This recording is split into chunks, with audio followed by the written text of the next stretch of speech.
Hey there guys, what is going on? It is Gale right here, back on the channel once again, and we are here with the Dragon Ball Super manga review. Of course, today we're on chapter 76. It's been a month, of course. It's a monthly release, I don't know why I'm saying that as if it's a new thing.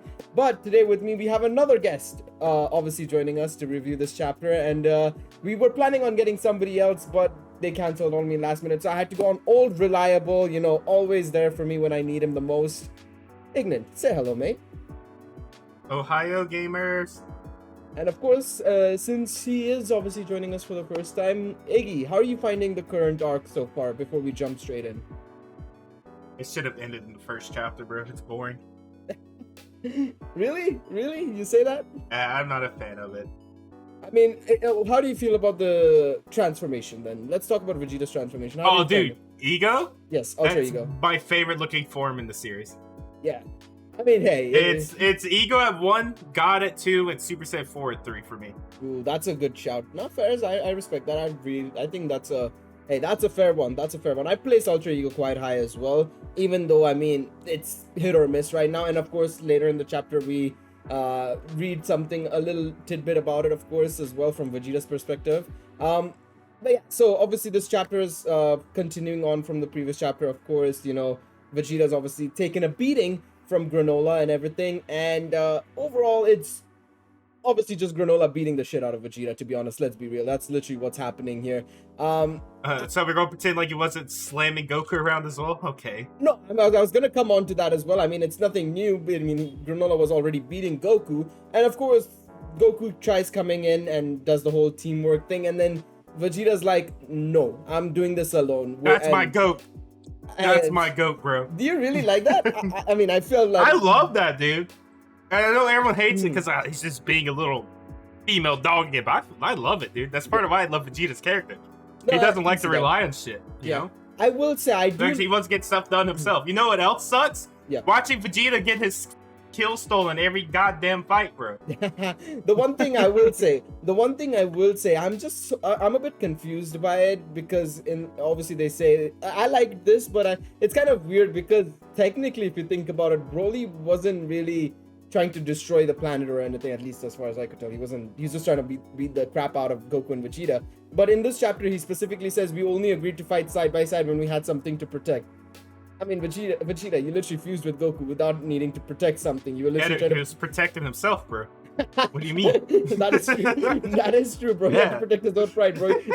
Also, no. There's a special exclusion for bullying a child. Especially somebody who's basically unable to make a decision for himself. Literally. That's literally what they were doing. They were bullying Broly the entire movie, bro. Dude, that poor guy. Bro, it was too funny. But we obviously also see Goku learning how Granolah works, which, I don't know, I feel like every single time that's just literally plot armor, I feel. How did you feel about that part where Goku was just like, I know how to read your vitals thing. I know how it works now, just by looking at you. It's always the same cycle, like every TV fight ever, it feels. Yeah. Oh yeah, I'm learning your things. Like, haha, but you didn't. It's like, aha, yes I did. I can't dodge completely, but I got to shift my vitals. Mm-hmm. You know? Yeah, I 100% agree. It's just so like, it feels like it's just another thing that's happening. It's like again. when hit, dude. Like when you fought hit. Oh, bro. It's like, I can counter your time skip now, baby. And then he goes blue Kaioken, and somehow so fast it goes through a Kamehameha beam and it's still shooting. Yeah. Like I wouldn't have minded it if it was literally like, Dragon Ball from the old days where, everything was like, it's fine because it's one of the first shonen. But when you compare it to modern day shonens, which have obviously taken the Dragon Ball formula, then improved it, and then improved it more, it feels like Dragon Ball should have also kind of improved alongside the other ones. And it's just like, nope, it's the same old stuff again. Which, it's still fun to read, but it's not like, you're not gonna get involved with it, right? That's the thing. What do you think about that? Do you think they should have also improved with the other shonens, maybe? I just feel like just do something different. Yeah. Because at this point in Dragon Ball, I don't care about the story. I just want to see cool fights. Because that's Dragon Ball at this point. True, very true. And Super just kind of threw the whole the whole story aspect out. Especially since everything that happens, you know they're gonna survive because it's still before the end of Z. Yeah, I 100% agree. It's just like, yeah, that is the biggest pain. I mean, this is something that I've discussed with everybody, Geek, Stray, Truth, that who came on last episode, and we've just like, we know there's no consequences because, well, end of Z, and you and I both mentioned it on stream so many times when we were discussing, Super versus GT, the consequences, right? And we both say like GT was better purely because the consequences were felt, right? And especially because there was a little bit more of a connection between the characters. Here it's just like some random dude appears, but we know nothing is gonna happen because, well, end of Z occurs, so there's no point. Yeah. And then on top of that, obviously with the new movie coming out as well, which we are assuming is taking place after this stuff in the manga, it's like, well, we know they're fine because they'll probably be in the movie. Yeah. So it's just really annoying. But yeah, go ahead. What were you saying? Like with GT, it's just like GT had multiple consequences because one, it wasn't for the end of Z, so we don't know they're gonna live or not. And two, you can't use Dragon Ball just to wish people back anyway because Shadow Dragons. That's like a whole.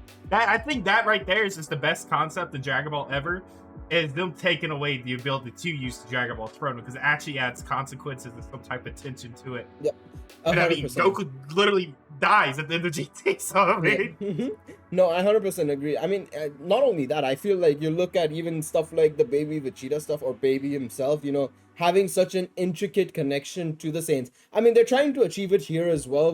We'll come on to it, of course, towards the end as well of the chapter. They're trying to achieve it here, but it just doesn't feel the same because here it doesn't feel A, genuine, and B, clearly with what happens at the end, they're gonna become friends again, and most likely at least. Right? Whereas Baby actually had a reason to go against the Saiyans, and that led to such a good, villain, to be honest. So, obviously the whole Goku thing happens and everything, and obviously Vegeta's like, I want to do this alone, which I found I like that. I like that panel. That panel where Goku's just looking at Vegeta and Vegeta's just walking by Goku. Oh, that's Dude, actually Vegeta saying please. I don't know why. Him saying please is just like, oh yeah. I don't know. It's just hearing Vegeta say please let me handle this. It's just so sick to me. Yeah, bro. I can just imagine it with like some good background music or OST, and him just saying that, and like obviously the Japanese dub and everything. Oh, it would be so good as well. And then he of course goes back into Ultra Ego and combats Granolah and everything.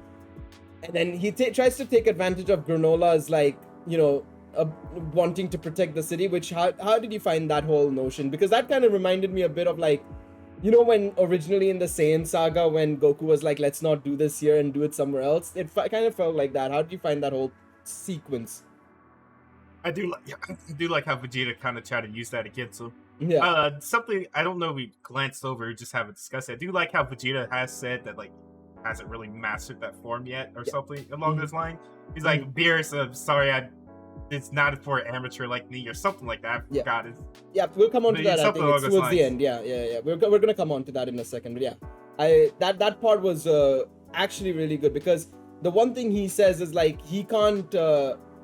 He's basically the what he was trying to say is like, I think what Beerus was trying to do when he got that Ultra Ego form out of Vegeta was him trying to go back to the Namek Saga, Saiyan Saga Vegeta, where he was like completely like, he had no feelings, he was just trying to fend for himself. But he obviously can't do the same thing now, especially with Bulma and Trunks and Kaba and stuff like that, right? So that's why he kind of did it, which how do you feel about that? Do you like that he was almost trying to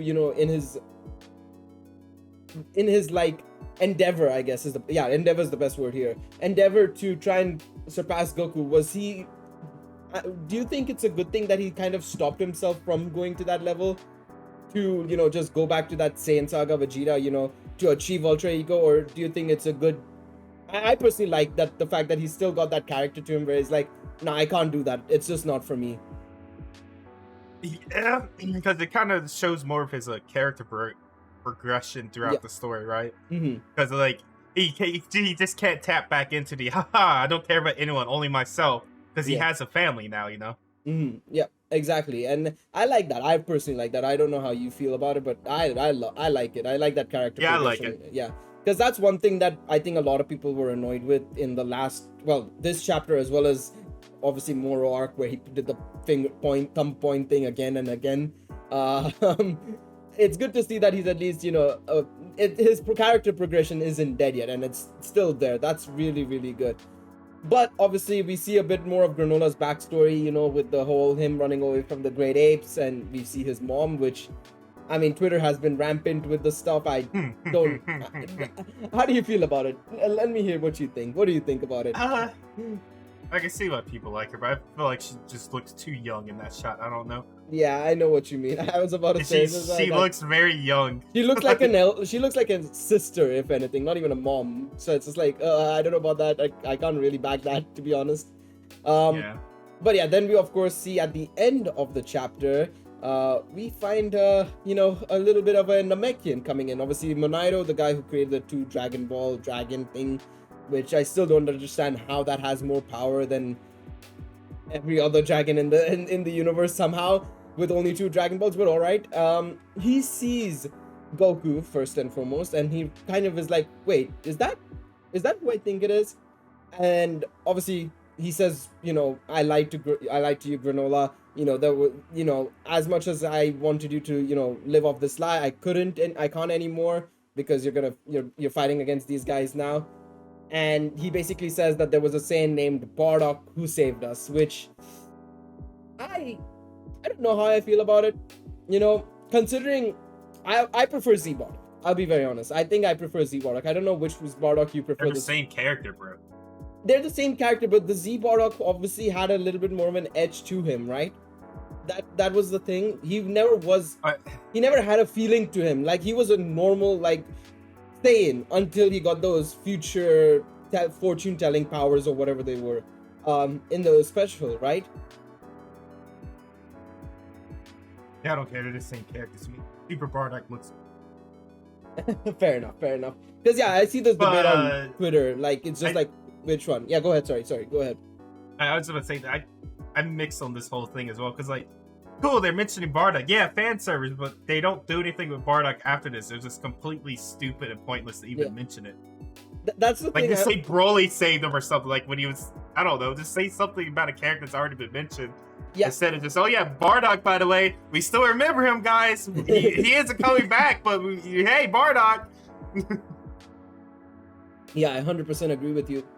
The one thing I hate about this, the whole Bardock situation. I mean, the translations call him Bardock, but yeah, in before Bardock is like Bardock's father or something, and we're just confusing it with everything. But either way, the one thing I don't like about it is, like, it's gonna feel like they're gonna try and force Goku to know his father, and we know that he only has one father figure, and that's Grandpa Gohan. Like, he's not gonna care about Bardock, so I don't. That motherfucker been dead for ages. Yeah, he, like, bro, the last thing he cares about is his mom and dad, which, I mean, fair enough. Like, bro, he doesn't remember them, and why would he care about them when he had Grandpa Gohan raising him, right?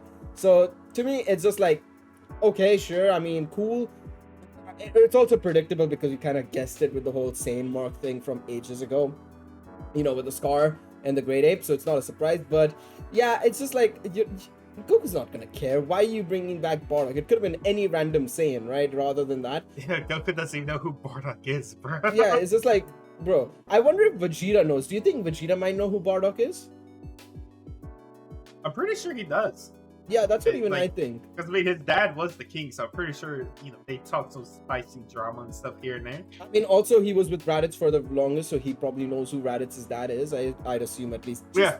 I mean, he probably wouldn't have chatted with Raditz because he was probably bullying Raditz more than anything, him and Nappa, for being a low-class warrior. But I'd assume they'd know that Raditz's father is Bardock, especially with them, knowing all the Saiyans and, making sure that, they know everybody's class and everything of that sort. So, yeah, I'd assume Vegeta would know who Bardock is, so maybe there might be something there with Vegeta probably telling Goku, oh, he's your father, actually, but Goku being like, I don't care. I mean, sure, he's my dad, but I don't know. Why do I have to care? But yeah, it's just kind of like odd because that means, I mean, the fight's probably ended here with Granolah, and that means we're gonna go on to the next chapter, probably against the other guys, the other dudes. I don't remember the heaters. Yeah, the heaters. Which, I mean, is fair. They're probably gonna get the Dragon Balls. It's gonna be a repetition, but this time Granolah's probably gonna sacrifice his life and game over. That's the story done. I mean, that's what I think is gonna happen. It's pretty obvious as to the direction they're going in. How do you feel? Oh no, man. It's like this. I don't know. It's just like this arc. Not very interested. Like it had some cool parts to it, but then it's just like the same formula. Like I know people are like, oh, well, it's Dragon Ball. Why do you expect something different? Don't read it. You don't care. But it's like, Dragon Ball is fun. I just want to try something different in the original. Yeah, that just makes it exciting. Look, they just go past the ending of Z. I think that'll fix a lot of the issues because like I don't know. It's like if this was like past ending Z, I'd be like, oh crap, they're getting the crap beat out of them. They might not make it, but then they'll pull like, oh yeah, by the way, you're saved by a Saiyan named Bardock. Like, no way, Nani? I can't kill these guys now. No, 100%.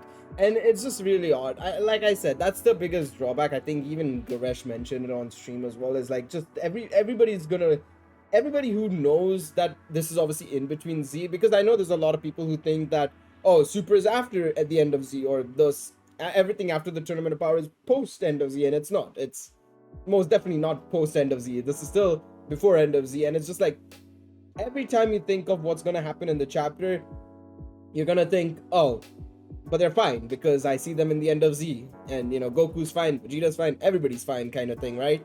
Like there's literally not a single person who's missing an end of Z that's like we don't know what happened to them, right?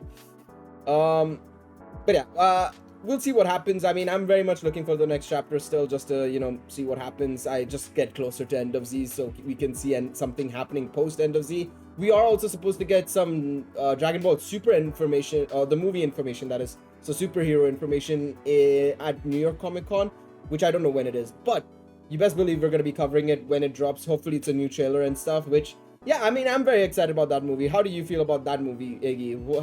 How excited are you for that one? I'm just excited for it because like you're doing something different to CGI stuff. Yep, exactly. I'm very excited to see how it works. Yep, and hopefully that trailer that we get, if we do get a trailer, will give us an idea on how it looks, because I know a lot of people are skeptical. Even I'm a bit skeptical about it being CGI, but they've been working on it for a time. Hopefully it works well and they do a good job with it. But yeah, thank you, Iggy, for joining me for this chapter review. Bit of a quick one, but wait. Go for it. Orion, I have a question for any gamers that made it this far. Would it be wrong for Goku to hook up with his mom? Oh god. I mean, he doesn't even know that she is his mom. But like, have you seen Gine, bro? She's so hot. Like, would it be wrong? I mean, if hypothetically speaking, she didn't die and they met up and he's like, yo, sand baby time, would that be wrong? I mean, to be fair, that one show, I don't remember what the show is called, but it's where, they find out about, relationships or between family members and stuff. And I remember there was this one, gay couple basically who, went to that show, and then they found out that they were half brothers apparently. So I mean, hey, you know what? I've seen worse or just as bad, so I wouldn't be surprised. I mean, hey, you know what? Sure. Gamers, answer that question. I suppose you can answer that question. But yeah, we will be back, I guess, for the next chapter review. And hopefully, we get more progress, because this seemed to be more of a combat episode, and then obviously a bit of a debate between Vegeta and Goku about the whole fight, and at the end dropping a bit of a cliffhanger with the Bardock stuff. So not really too much happened in this chapter, so it's a bit of a short video as a result of it. Thank you, Iggy, for joining me on this one. Appreciate you for backing me up for this one. Really appreciate it. But yeah, we will be back for chapter 77 next month, which should be dropping on they didn't even give us a date on this one. Fair enough. I assume the next chapter is, oh well, I see it now. It's on the 20th of October. So we'll be back then. But hopefully you guys have a lovely rest of your day. Leave a like, subscribe to the channel for more content like this. And of course, like Iggy mentioned, comment down below, is it wrong for Goku to smash his own mom, I guess. Until then, hopefully you all have a lovely rest of your evenings, days, or afternoons. We'll catch you guys next time. Bye-bye, everybody. Bye.